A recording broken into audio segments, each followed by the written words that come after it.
Olá, estamos iniciando mais um programa Ecologia e Meio Ambiente, produzido pelo Fórum Local da Agenda 21, em parceria com a Câmara Municipal de Vereadores e também TV Câmara. Você que está em casa nos assistindo pode colaborar aqui com o programa, mandando a sua sugestão, a sua opinião para o nosso e-mail, agenda21passofundo@gmail.com. E no programa de hoje, nós vamos estar discutindo o direito à cidade, desafios e perspectivas para a participação. Conosco aqui, o professor do IFIB, presidente do Conselho Estadual dos Direitos Humanos, professor Paulo Carbonari. Muito bem-vindo, Paulo. Obrigado.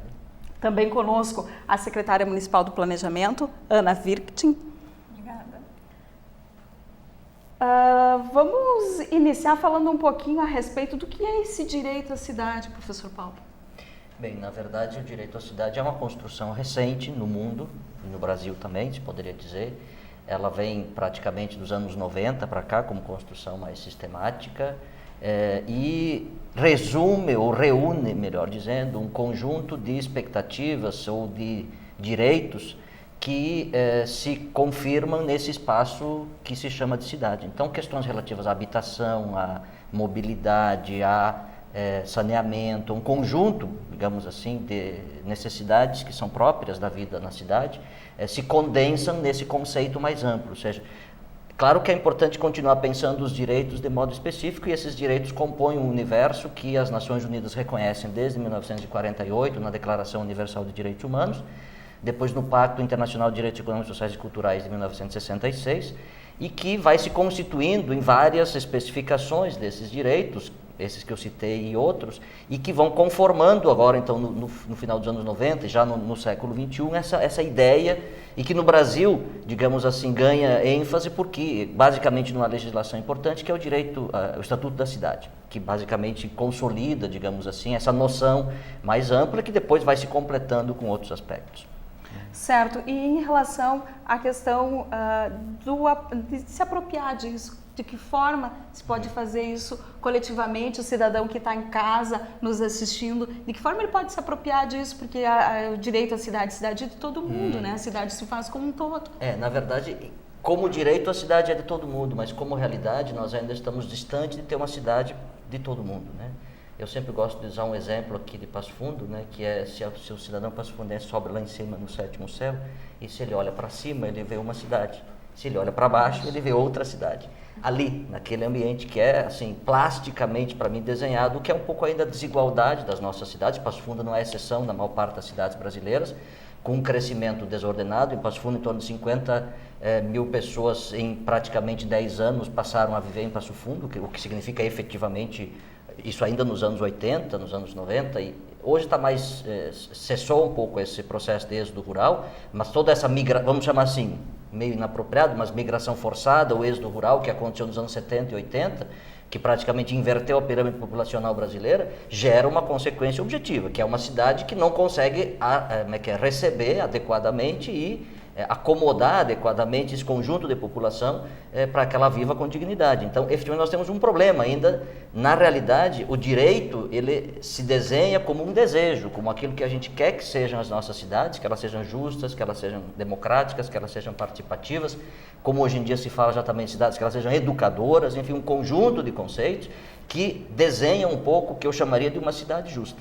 Por outro lado, também, ele mostra a distância que nós ainda temos, tanto na maior parte das nossas cidades, para isso se tornar realidade. Basta ver como nós tratamos, por exemplo, o nosso rio aqui em Passo Fundo, né? Como nós tratamos as nossas nascentes, como nós tratamos, enfim, a própria dinâmica de ordenamento territorial da cidade, enfim, a participação da sociedade. Aqui em Passo Fundo nós ainda não temos o Conselho Municipal da cidade, mesmo que estejamos há mais de 10 anos labutando em função disso. Todas as conferências municipais da cidade, já foram 4, discutiram, por exemplo, essa questão. Então, acho que eu diria, o direito à cidade se configura como um processo onde a cidadania, os cidadãos, as cidadãs, encontram um processo para elas lutarem por aquilo que é o desejo da realização de uma cidade justa e, ao mesmo tempo, enfrentar uma realidade que ainda efetivamente não realiza esse direito. Mas, na minha compreensão, esse é o processo de pensar a cidade. Só teremos a cidade que queremos, a cidade justa, se a população, se a cidadania se organizar, lutar, enfim, o poder público, as organizações, o conjunto estiver nessa movimentação. Sem isso, acho que não haverá a cidade ideal e nem a cidade justa. Secretária Ana Paula, né, nesse contexto, de que forma se visualiza uma gestão democrática da cidade a partir da gestão pública, né? Bom, em primeiro lugar, assim, dar uma continuidade à questão do direito à cidade, né? O direito à cidade, ele está institucionalizado no Brasil através do Estatuto da Cidade. Porém, é uma problemática essa aplicação do Estatuto das Cidades nos municípios. Ele é uma lei federal que deve ser instrumentalizada em cada município. E é bastante difícil porque o Estatuto da Cidade ele prevê uma mudança de paradigmas muito complexa, né?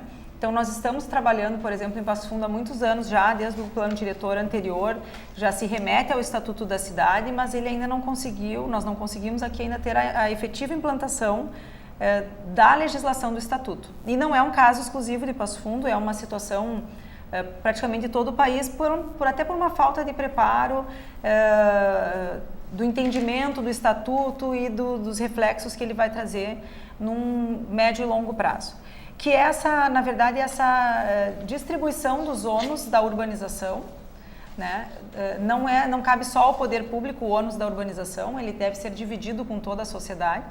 Então, nós temos na cidade relações de poder muito expressivas em termos de capital, valorização, valor da terra. O plano diretor, ele é um instrumento de organização, mas ele também é um instrumento que a gente sabe que ao permitir determinados usos ou determinados índices, ele transforma o valor do território, e isso é muito importante de ser entendido, né? Então, se está trabalhando sim, com todos esses planos que nós desenvolvemos nos últimos 3 anos, plano de mobilidade, o próprio plano de desenvolvimento econômico local, que inclusive ontem foi premiado como uma iniciativa sustentável e ecológica dentro do prêmio do Sebrae, justamente porque ele entende, esse plano de desenvolvimento econômico, ele entende a dinâmica geográfica da cidade e econômica e como que a cidade vai crescer e se desenvolver e também ser sustentável economicamente, porque o direito à cidade envolve tudo, não só o direito aos espaços, mas também o direito ao emprego, a uma vida digna, ao transporte público, aos espaços públicos de lazer. Então, dentro do planejamento urbano, a gente vai conseguir trabalhar com isso. E para poder implantar essas estratégias, nós já estamos trabalhando com esses diferentes planos, que às vezes as pessoas nos cobram uma coisa mais rápida, mas isso não é tão assim objetivo. Ele tem que ser trabalhado, tem que ser feito um diagnóstico amplo, constatar onde estão essas discrepâncias econômicas, né? Onde estão as zonas de maior necessidade e vulnerabilidade, e aí trabalhar para onde pode crescer, que não tenha impacto ambiental, que permita que se instalem ali pessoas, empresas, né? Então, toda essa dinâmica está sendo trabalhada no rol do planejamento. Certo. Percebo que a senhora fala num viés mais econômico desse todo, mas também temos a questão social desse todo, não é? Que poderia, através do Conselho da Cidade, né, se fosse implantado, também ter um fórum maior de discussão, então, dessas questões, não é? Na verdade, a legislação federal, ela diz que os municípios devem ter um conselho das cidades ou conselhos que cumpram esta função. Passo Fundo é uma cidade que tem diversos conselhos, muito bem organizados, né? Nós temos alguns pontos que ainda não são tratados em conselhos, por exemplo, a mobilidade urbana. Não tem um conselho para isso, porque tem um conselho de transporte, mas não tem um conselho de mobilidade urbana, porque o conceito é novo também, né? O conselho de habitação, que está um pouquinho, poderia estar mais atuante, mas nós temos diversos conselhos. Nós tivemos ontem ainda a retomada do Comude, que é um conselho importantíssimo que vai trabalhar junto com o Cored, onde estão todos os presidentes dos conselhos, né? E é muito importante a participação da sociedade organizada, das entidades, das associações de bairro, de todos esses atores sociais nos conselhos, para que a gente possa ter efetivamente não só a prefeitura ou o poder público organizar para fora uma legislação, mas também que venha até aqui a discussão, que chegue até nós, o que as pessoas estão pensando da cidade, como que elas se relacionam com essa cidade, né, para que ela tenha, vamos dizer assim, um trabalho, uma via de mão dupla, né, esse diálogo. Professor Paulo Carbonari. Sim, eu acho importante isso que a secretária fala, da gente ter vários espaços, vários conselhos. Eu até fiz um estudo, parece que são 25 os conselhos que temos hoje em Passo Fundo, e que são sempre espaços muito importantes. Tem esses que já lidam com questões relativas ao direito à cidade, mas quando Passo Fundo fez o seu plano diretor, depois do Estatuto da Cidade, em 2006, ele fez uma opção de lidar com o conselho referência para ele, por exemplo, o Conselho de Desenvolvimento Integrado, o CMDI, que tem uma atribuição, na verdade, que é anterior a esse processo e que não foi adequada a essas novas legislações da cidade. Então, quando se fala, por exemplo, de um conselho da cidade, se fala, por exemplo, no sentido, inclusive, de ajustar os instrumentos de participação e de gestão democrática da cidade a essas novas legislações. Então, Passo Fundo, por exemplo, também tem uma legislação de participação social, que prevê uma série de medidas, não me lembro se é a Lei Complementar 165, alguma coisa assim, que também é de 2006, que exatamente prevê um conjunto de elementos junto com os outros instrumentos e os conselhos específicos. Então, o que eu diria, acho que nós teremos um trabalho importante a fazer, que acho que um grupo de trabalho já tinha feito no final do governo do DIP, mas que na transição depois se perdeu, e a própria sociedade, as próprias organizações nesses últimos tempos não retomaram. Agora a vereadora Cláudia e outros parlamentares têm retomado essa questão. Acho importante a gente aproveitar a oportunidade, a Agenda 21, a Comissão de Direitos Humanos, uma série de organizações, a universidade, enfim, acho que é importante a gente aproveitar talvez o momento e retomar essas discussões e ver como ajustar para efetivamente nós criarmos um espaço de participação social que seja adequado a essas novas legislações e que permita exatamente a gente fluir do ponto de vista das condições de debate público e de participação. Por isso a importância, então, do Conselho das Cidades. A gente vai a um breve intervalinho e já retornamos com mais Ecologia e Meio Ambiente.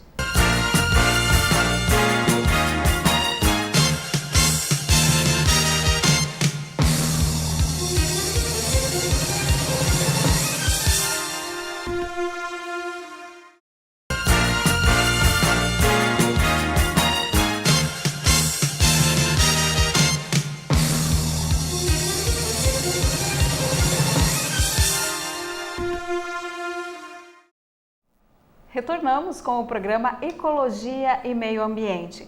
No programa de hoje, estamos falando sobre o direito à cidade, desafios e perspectivas para a participação. Neste segundo bloco, conosco, o vereador Alex Necker. Bem-vindo, vereador. Obrigado, Márcio.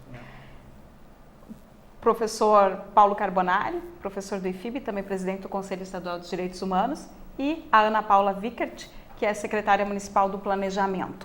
Nós falamos a questão do direito à cidade, também falamos da importância do Conselho da Cidade. Vereador Alex Necker, nesse contexto de direito à cidade, o que o Legislativo está trabalhando para se associar nesse importante quesito, né, que é o direito à cidade, toda essa construção que a gente está discutindo agora? Na verdade, assim, primeiro é preciso a gente entender que o direito à cidade é uma concepção relativamente nova, né? Ele começa a surgir a partir do momento que as pessoas, e que a cidade, as pessoas em conjunto, os movimentos começam a se dar conta que precisam democratizar os espaços e os acessos à cidade, né? Que vão desde do poder utilizar um espaço público próximo à sua casa até mesmo a garantia da sua mobilidade urbana. Então, eu acho que a Câmara, ela tem, principalmente nessa legislatura, ela tem se destacado em algumas pautas que interagem com essas ações. Nós temos aí o acompanhamento do Plano de Desenvolvimento de mobilidade urbana da cidade, o urbano e o rural. Nós temos aí as comissões que trabalham as questões mais ligadas ao dia a dia da vivência na cidade. A própria Comissão de Educação e Bem-Estar Social é um espaço importante para as discussões, mas a Câmara de Vereadores, ela, em termos de legislação, ela fica muito, digamos assim, muito fechada, porque qualquer ação da Câmara, ela passa por uma responsabilização de um poder diferente do Poder Legislativo, no caso, o Poder Executivo. Então, na maioria das vezes, aquilo que nós debatemos, ou a gente dialoga com o Poder Executivo para poder ser implementado, ou através apresentando uma indicação, ou fazendo a ligação através do diálogo, ou efetivamente ajudando a construir essas políticas. E eu penso de uma forma mais propositiva, não é? isso, a gente tem, porque todo mundo pensa que vereador tem que fazer para ajudar a cidade a desenvolver, tem que fazer projeto de lei. E nem sempre o papel do vereador é apresentar uma lei específica para determinada ação. O vereador ele pode ser, sim, e deve ser um canal de ligação entre a população e as soluções, e a busca de soluções. E é isso que a Câmara de Vereadores tem procurado fazer, nas mais variadas formas e nas mais variadas atuações, participando das discussões com os conselhos e com as suas relações internas e externas, e com o diálogo com o Executivo. Eu acho que o Parlamento ele cumpre o seu papel se ele consegue ser esse porta-voz. É óbvio que para nós vereadores, sempre que nós nos damos de cara com alguma necessidade imediata da população, em termos nos aspectos do direito à cidade, a gente tem que procurar o diálogo como primeiro passo. Mas num segundo passo também tentar buscar as experiências que existem em outras cidades, né, Val? E que a gente possa traduzir para a cidade de Passo Fundo conjuntamente. Mas como eu digo, nem sempre é possível fazer isso através de um projeto de lei, secretária. Então, muitas vezes, o diálogo, sentar na mesa com quem está à frente de determinada pasta, de determinada ação, se torna muito mais produtivo para o Poder Legislativo e para a população em geral. Certo, vamos falar um pouquinho agora dos desafios, das perspectivas, né? Falar dos desafios um pouquinho, secretária, em Passo Fundo, né? Trazendo a nossa realidade aqui. O que a senhora elencaria como principal desafio para que o Estatuto das Cidades, para que o próprio direito à cidade aí, que se conversam, na verdade, né, consigam oferecer ações que a população também possa ver, né, que a população também possa interagir? Bom, os desafios em qualquer cidade são grandes, né? Não são desafios simples. Eu falei no início que é uma mudança de cultura, o entendimento do direito da cidade. Ela, inclusive, a própria população, para se dar conta do que é o direito à cidade e da forma como ele deve cobrar do poder público, que é a cidade educadora. Então, pensar em educar a população para ela também entender como que se dão essas relações sociais e como que ela deve se organizar para cobrar do poder público, pensando sempre na preponderância do interesse coletivo sobre o individual. Então, essa transição, essa transformação, eu vejo que é exatamente o momento que nós estamos passando, em que muitas vezes a Câmara, o poder público e alguns entes estão tensionando para que se tenha uma noção de que é importante o empreendedorismo, é importante o desenvolvimento econômico, mas que ele causa impactos e que muitas vezes isso deve ser dividido junto com o poder público, e aí nós temos as medidas compensatórias e trabalhos que são feitos e de que a gente vai tentando dividir, né, isso, como eu falei antes, o ônus da urbanização, né, porque a gente sabe que lidar com planejamento urbano também a gente mexe com o mercado, então é uma responsabilidade muito grande. Hoje nós temos, além de toda essa parte de conscientizar a população de que quando a gente vem fazer um pedido, ele deve ser sempre pensando no melhor para o coletivo. E eu acho importante o papel da Câmara nesse sentido, quando ela discute as comissões, por exemplo, e traz os interessados para que comece a ter uma noção, né, Alex? A gente Sim. trabalhou ali com o plano de mobilidade urbana, falando sobre a importância do transporte coletivo, o marco do transporte público. São ações que vêm sendo feitas e que eu acho que é um processo irreversível. Todo o Brasil vem passando por isso, a América Latina como um todo tem essa problemática de que possivelmente em 2030 nós tenhamos 90% da população vivendo em cidades. Então, são problemas que nós vamos encarar cada vez mais. Resíduos sólidos, saneamento, emprego, renda, direito à educação, saúde, toda essa complexidade de fatores envolve o direito à cidade, que não é só o direito aos espaços. Mas a gente pode começar, e estamos trabalhando muito, por exemplo, nessas obras de revitalização dos espaços públicos, que é um trabalho bem de início, é de devolver o espaço público para a população e dessa forma ela se apropriar da sua cidade e começar a cobrar, como foi falado no início pelo professor, começar a cobrar, a participar, essa cidade é minha, eu sou dono dela, ela não é um lugar de ninguém. Né? E auxiliar também para cuidar desses espaços, e, claro, não é? mas para isso a gente tem que trabalhar lentamente, né? Eu também sou professora, trabalho com isso há 14 anos, com a apropriação do espaço por parte da população, que é também fundamental quando a gente vai discutir o direito à cidade, chegar num conselho e poder se posicionar de forma consciente, de forma complexa, com todos esses fatores que envolvem o planejamento da cidade e a gestão da cidade. Professor Paulo, desafios, perspectivas? Acho que a secretária já apontou um desafio que para mim é fundamental, ou seja, a cidade ela é aquilo que as próprias dinâmicas e os sujeitos que estão nela fazem ela ser. Então, digamos assim, os processos todos que atravessam, seja os indivíduos, seja as organizações, seja o poder público, os vários coletivos, eles são determinantes do que é a cidade. Quer dizer, Passo Fundo não é resultante da vontade de uma ou de duas pessoas, é resultante de um contexto, de um processo tenso, menos tenso, enfim. Então essa ideia é importante e a ideia também do desafio da gente ter a cidade como um espaço comum e não um espaço de apropriação privada, mesmo que a gente para isso tem que fazer um enfrentamento com certos setores do mercado que às vezes acham que a cidade é sua e que eles podem fazer empreendimentos em locais que não são adequados ou que, enfim. Então essa dinâmica eu acho que é importante construir. Eu localizaria em termos concretos, acho que nós temos uma questão ainda, eu insistindo um pouco numa agenda que a gente como Comissão de Direitos Humanos também tem pautado, é o tema do Beira-Trilho, ou seja, nós temos um problema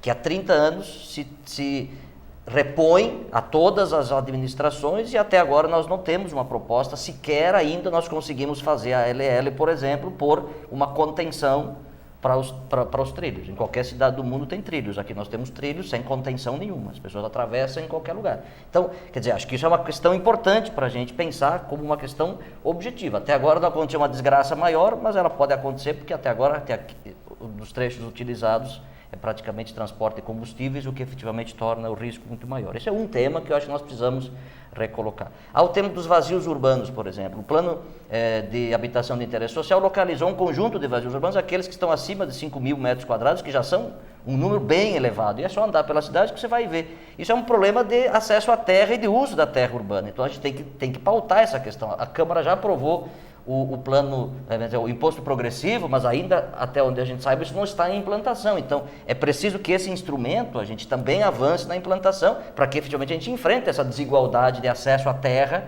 que evidentemente se soma a um conjunto de outros aspectos. Nós estamos nos 10 anos do plano diretor, né? Eu sei que a Secretaria está discutindo a revisão, mas a gente espera que esse ano a gente faça um bom exercício com participação, enfim, da sociedade para fazer a revisão do plano diretor, porque, enfim, 10 anos eu acho que é um momento muito importante para a gente fazer. E eu queria insistir da gente retornar à agenda, de rever a questão e retomar possivelmente o tema do Conselho da Cidade. Eu acho que são alguns pontos assim que me ocorrem, que eu diria que são muito importantes na agenda local mesmo, o que fazer imediatamente eu não sei. Acho que a sociedade, os grupos, as organizações, o poder público, a Câmara de Vereadores, todos juntos, nós podemos encontrar a melhor solução. Vereador. Eu acho assim, nós temos visto, por exemplo, nós estamos agora na Câmara com o Código de Obras do município em debate. Nós vamos ter audiência pública provavelmente no próximo dia 23, 25, tá, para se confirmar a data. São espaços que a gente precisa debater a cidade, eu pensar a cidade. Ao mesmo tempo, nós também estamos vendo as ações de regularização fundiária, que é tu dar direito à família que reside em determinada área há muito tempo e que até hoje não teve o seu direito à moradia plenamente reconhecido. Nós temos outros movimentos que precisam ser feitos e que a gente vem fazendo em compasso entre Câmara de Vereadores e Executivo, que é o olhar mais e melhor para as nossas comunidades. E aí eu falo para os bairros, vilas, muitas pessoas acham que quando se faz um investimento em uma pequena área urbana que possibilita a convivência da comunidade de uma forma coletiva, é um descaso, é um gasto. Eu entendo que isso é um investimento na melhoria da qualidade de vida da população, porque a gente começa a transformar uma sociedade que hoje, infelizmente, por os mais variados motivos, e em especial pela segurança, se acostumou a viver com medo, não conhece seus vizinhos, não conhece onde reside, não conhece onde mora. E o investimento em espaços assim facilita a convivência, transforma uma comunidade, consegue modificar comportamentos que até bem pouco tempo eram comportamentos de, vamos dizer, de esconde-esconde entre pessoas que residem a poucos metros. Então eu penso que a cidade ela tem e deve avançar mais, mas é como a secretária disse, a secretária Ana Paula, nós precisamos ainda avançar muito, mas é um momento de conscientização e de reeducação da sociedade brasileira. A gente acompanha várias cidades no Brasil que têm mais ou menos o mesmo tamanho de Passo Fundo e os desafios que elas enfrentam são mais ou menos o mesmo, porque infelizmente ou felizmente, vamos dizer que felizmente, nós aprovamos uma legislação, que é o Estatuto das Cidades, que é extremamente avançado e que precisa ser implementado no seu conjunto. Mas as cidades brasileiras, na sua grande maioria, ainda não se detiveram que aquilo pode ser uma ferramenta importante de desenvolvimento urbano.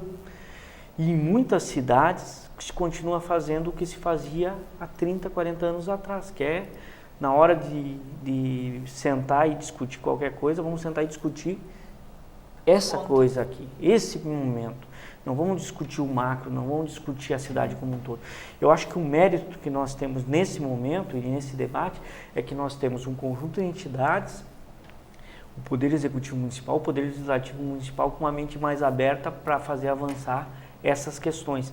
Penso que esse é um momento importante, que certamente não se vencerá todas essas questões nesse momento histórico, nós precisaremos mais tempo para avançar, mas que nós estamos sinalizando para a cidade, para os movimentos, para a comunidade, que a cidade está sendo pensada de uma forma diferente. Mas isso não é mérito não só do Executivo, não só do Legislativo, não só dos movimentos sociais, mas é porque nós vivemos um momento que a sociedade brasileira está se desafiando a vencer alguns entraves, principalmente estruturais, que precisam ser vencidos para que a gente possa ter uma sociedade mais moderna e que conviva melhor um com os outros. Tá certo. Você que está em casa, né, também pode fazer a sua parte tomando para si os espaços públicos. Exatamente. Que estão aí, né? Não deixar que alguém piche, né? Não deixar o seu lixo lá quando ocupa esse espaço. São algumas ações que você que está em casa também pode fazer, né? Contribuindo também, principalmente com o meio ambiente. A gente vai ficando por aqui, poderíamos passar mais uma meia hora aqui conversando sobre esse tema. Não esgota aqui, com certeza, né? E a gente espera, num próximo momento, retomar esse assunto. Obrigada, Alex, professor Carbonari, secretária. O Ecologia e Meio Ambiente vai ficando por aqui. Até o nosso próximo programa.